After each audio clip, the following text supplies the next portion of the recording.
اے اپنے آپ کو مومن کہلانے والوں، اے مومنوں مجھے ماننے والوں، میرا نام عزت سے لینے والوں، اتقوا اللہ وقولوا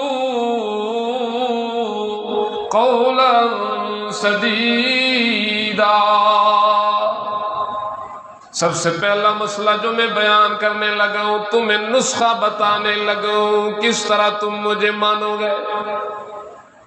مجھے مانتے تو ہے، تم کہتے بھی ہو، اقرار بھی کرتے ہو کہ ہماری گواہی ہے کہ کوئی الہ نہیں سوائے ایک اللہ کے، لیکن اللہ کو ماننے کے ساتھ ساتھ اللہ کی ماننے کے لیے میں تمہیں نسخہ بتانے لگا ہوں۔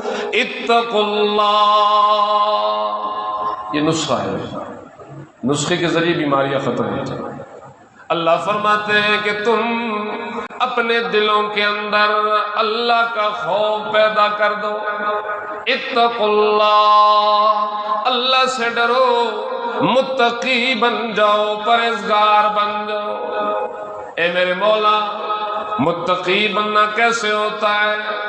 کسی نے اگر جبہ پہن رکھا ہے، کسی نے اگر داڑھی بڑھا دی، ہاتھ میں تسبیح اٹھا کے، اپنے شلوار کو ٹخنوں سے اٹھا کے، آنکھوں میں سرما لگا کے، رستے پہ جا کے اللہ اللہ کہتا ہے، یہی متقی ہے۔ ہمارا تو یہی خیال ہے۔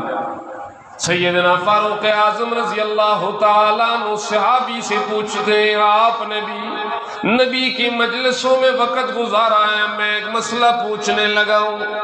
مسئلہ یہ ہے، تقویٰ کیا چیز ہے؟ مجھے بیان کر دے، تقویٰ کیا ہوتا ہے جس کا اللہ نے قرآن میں بار بار کہا ہے۔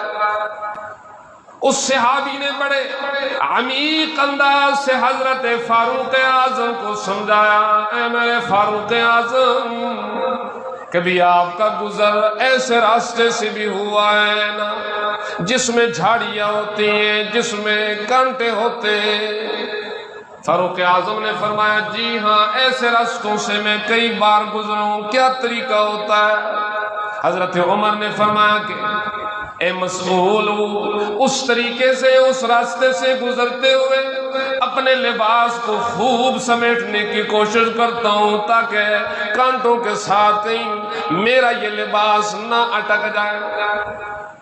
صحابی فرماتے ہیں کہ اگر تم نے مجھ سے تقویٰ کے بارے میں پوچھنا ہے، میں تمہیں مختصر لفظوں میں کہہ دوں، تقویٰ اسی چیز کا نام ہے، زندگی احتیاط سے گزارنا، اپنے ماحول کے اندر طرح طرح کی معصیات ہوتی ہیں، طرح طرح کے گناہ ہوتے ہیں، کسی گناہ کی طرف التفات کیے بغیر رب کی پسند کی اور رب کی چاہت والی زندگی گزارنے کے لیے رستے پہ گزرنا، اپنے آپ کو بچاتے ہوئے، اسی کو تقویٰ کہتے ہیں۔